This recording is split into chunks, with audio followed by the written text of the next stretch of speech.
आजच्या या सगळ्या परिस्थितीवरती जी महाराष्ट्राचा जो चिखल झालेला आहे,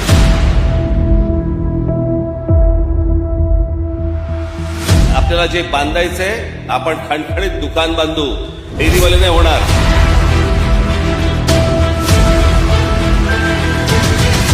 आज असंख्य पक्षांना हा प्रश्न पडलेला आहे.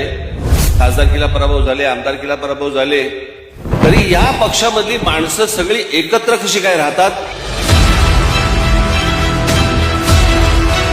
सगळे जे काही कामं सुरू आहेत, जेवढ्या काही गोष्टी सुरू आहेत ना, मी त्याचं सविस्तर मी बोलणार 30 तारखेला गुढीपाडव्याच्या दिवशी जल्लोषात गुलाल उधळत आपण सर्वांनी शिवतीर्थावरती यावं अशी मी आपल्या सर्वांना विनंती करतो. जय हिंद, जय महाराष्ट्र.